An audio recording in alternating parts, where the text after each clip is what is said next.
Welcome back, Shalloners. Well, it's Pride Month, arguably the funnest month of the year. Is funnest a word? I'm a professional writer. I should know this. I say that it is. I'm like Shakespeare, making up words.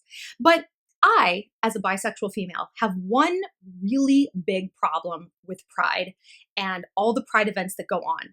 And I'll tell you about it in just a second. And buckle up, my gays, because this isn't going to go where you think it's going to go. You're going to be surprised. But first, I just want to remind you guys that if you have a love question of your own and want to chit chat privately with me, find me on the Instant Go app. My username is ShallonXO and click chat to get connected and to talk to me ASAP. Also, be sure to listen to my new podcast, Girl on Top, ShallonXO, where I answer the best questions you guys submitted to me anonymously over the week. And we do kind of like shorter dives on smaller subjects, whereas here in the video and on YouTube, we do big deep dives. And be sure to follow me on Instagram, Snap, and Twitter at ShallonXO. So, that's right, I'm bisexual. I don't ever call myself queer because I literally just hate that word. Like I said, I'm a writer, I'm a word person, and just some words I just don't like for no real reason. You will never hear me say the word. You'll never hear me say it. Never. Sit. No. Won't say it out loud. I don't like it. Some words just kind of ick me out, and queer is one of them. I don't like the mouth fear. Queer. It like snoots through my nose. Queer. You're not even queer. I feel like a little mole person having tea with Mrs. Goose. I just don't like it. And I don't think it describes who I am and my sexuality. That's great if other people use it. I don't care. Cool. But for me, I prefer bisexual, or as I've said before, party lesbian. Because I like to hook up with girls, and I've dated girls in the past. But now, yeah, it's more like a hookup thing, threesomes. But I don't want to date a chick. Because yikes, I know what it's like to be a chick. This mind, this chickness, it's plenty. God bless lesbians for dating other girls. I'm like, I don't know how you guys do it. You need a Congressional Medal of Honor to handle 2 sets of estrogen, 2 sets of crazy girl minds in one relationship. Whew. Same with people who have sister wives. I'm like, bro, if you can handle it, more power to you. I can't. It sounds wild. So I feel like a bit apart from a lot of like the gay movements and gay culture because I don't identify that strongly with that side of my sexuality. And a big reason I might not is because it didn't go over too well with my family when I told them. Not great at all. I believe the response was, no, you're not. And I was like, oh, okay. I'm just going to walk myself back in that closet, maybe literally that closet right there because I'm here with my family now. And that happened when I was like, I don't know, 19. And I think that that's when people are discovering their sexuality. I was away at college. I kind of had room to get out of like the fishbowl of my hometown and try to expand other aspects of my personality. Or so I thought.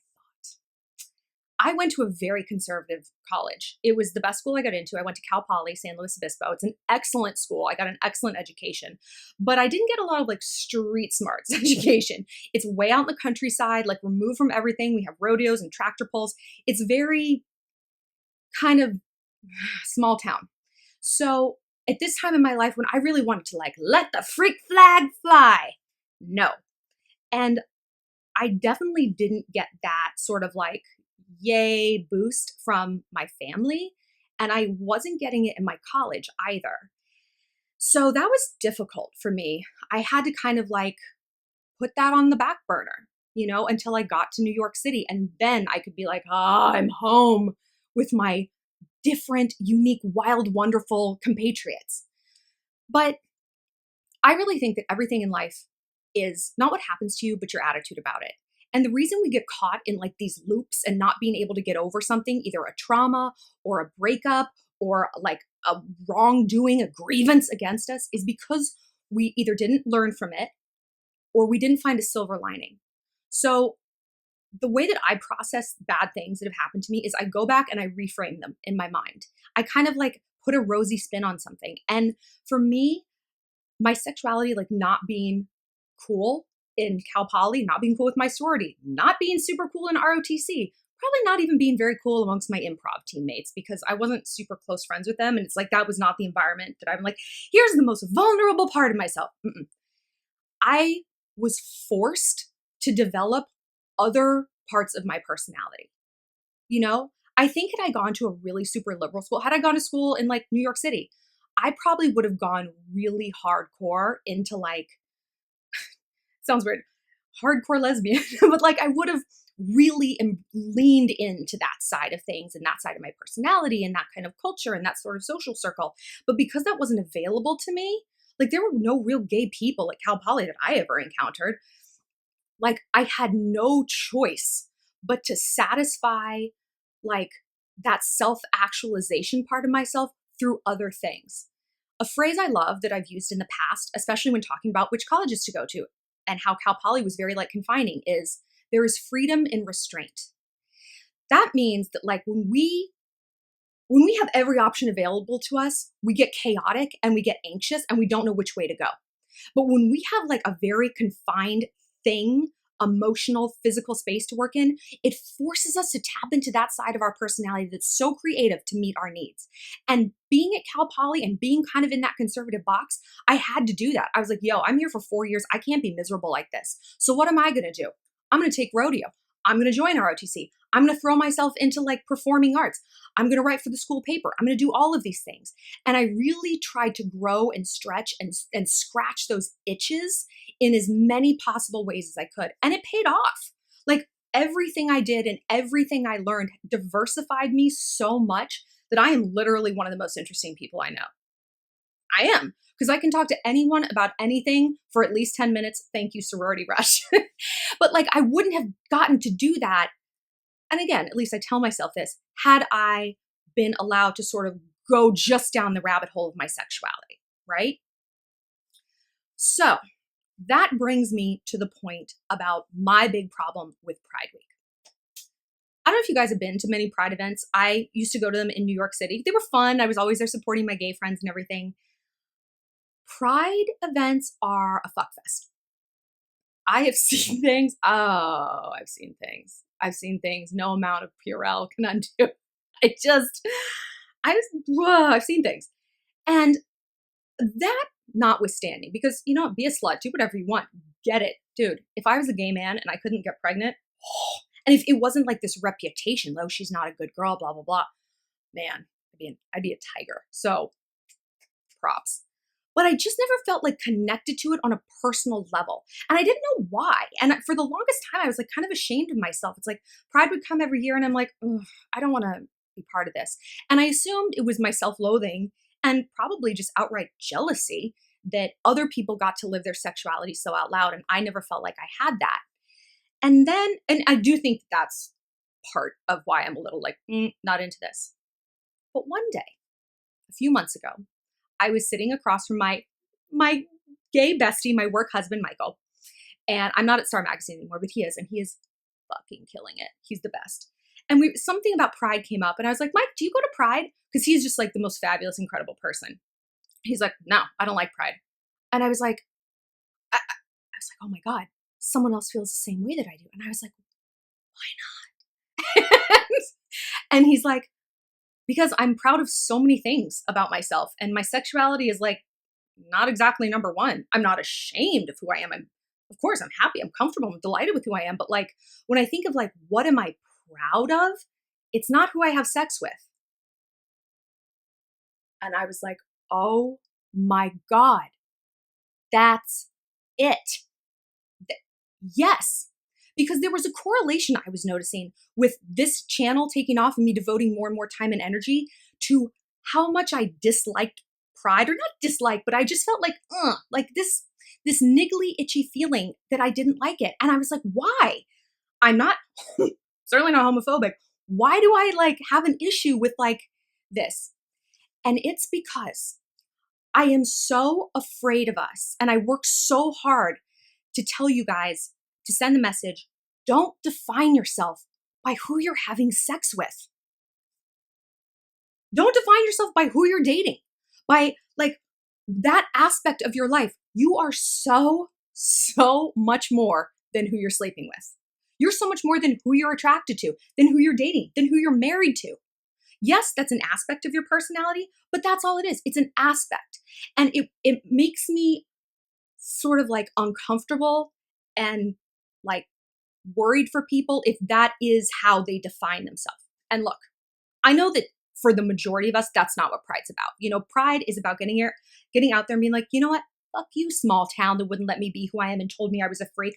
Fuck you, GOP lawmakers. Fuck you, dad. Like, whatever it is. And for that, I'm like so grateful that we have these events and they're incredible and they like bring tears in my eyes. I'm so happy. And I am so proud. I'm so proud of my people for getting out there and living their truth and living out loud. It's amazing. But I really just want us to be cognizant at all times to not make that our entire identity. Like, I read the memes and everything. It's like gay culture is this. And I'm like, don't just be that, because you are so much more. You have so much more to offer the world. There's so much more worth in you than whose genitals you put in your mouth. Wow. I was at a party like a year ago and I was like, mingling and talking to this girl. And we were talking, like, it was like 3 of us in a group. And this girl, I could tell she was like trans or something, cool. I don't care. I live in New York City. Do you honestly think that's like shocking to me? I've seen people poop on the street. Okay. Trans is nothing. You do you. Nobody cares. And the other person in the group was like, oh, Shallon, what do you do? It's like, oh, I'm the editor of a magazine. And I turned to the girl, I was like, oh, what do you do? And she's like, I'm queer. I was like, oh, are you like an activist? And she's like, I'm queer. It's like, that's cool. How much does that pay a year? And I was like, I guarantee there is more to this girl. There's more stories. There's more value. There's more interestingness, complexity, warmth, intelligence, humor than I fuck other girls.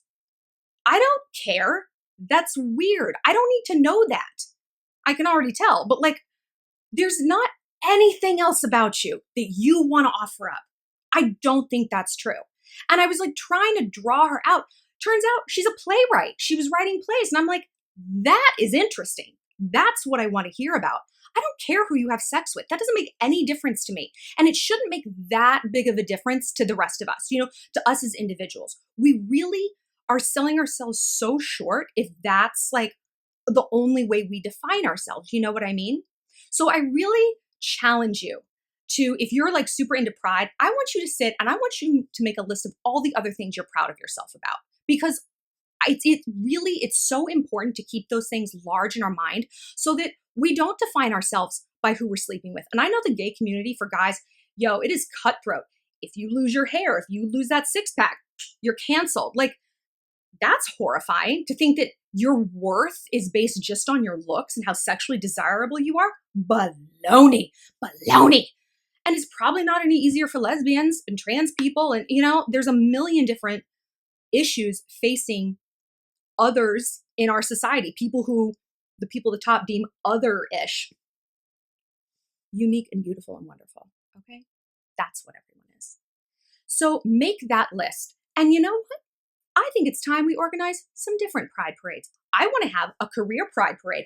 I want to see you walking down the street, holding up a sign of your LinkedIn profile that says promoted. I want a family pride parade. I want my gays to walk down the street holding a sign that says, my uncle's a big homophobe, but I was still nice to him at Thanksgiving. Yes. You do be proud of that, because that deserves accolades. So overall, go to Pride, love it. Use condoms. Please use condoms. Take your PrEP. Just wash your hands. I'm a big fan of hand washing. But don't lose sight of the fact that you have so much more to offer this world. We all do. And should your beauty fade away, should you fill your vagina up with cement and never use it again, you still have value. And don't ever let society tell you different. Don't define yourself like that, because you know what happens when you do that? I realized it's no different than being like one of those like Russian sugar babies who are like surgerized and fake tits and fake ass and fake lips, just like posing all over the gram, these like hoe photos, because she defines herself solely by sex and solely who she's sleeping with. And we look at her and we're like, oh, cringe, that's sad. It's no different on the opposite end of the spectrum. You know what I mean? And that's such a disservice to every single person involved. I guarantee you that weird ass sugar baby, she's got some cool qualities. Maybe she's a great sister, a great daughter, a great mother, a great friend, a great writer, a great painter, a great rollerblader. Who knows? But we don't know because she has chosen to amplify one aspect of herself. And it's like kind of the lamest, because we all sleep with someone. It's not really an achievement. We have achieved so many other things as human beings, as individuals. Focus on that, amplify that, be proud of that in addition to all this rainbow magic. I don't know your guys' thoughts on this. If this is like something you kind of identify with, or if you're like, Shallon, you are wrong as fuck. Don't tell me that, I'm so fragile. And if you guys have questions of your own and want to talk about this or anything else privately, like I said, find me on the Instant Go app at ShallonXO and click chat to get connected. And check out my podcast, Girl on Top, every place podcasts are found. And click like and subscribe for new videos every day. Sorry, every other day. I got a life.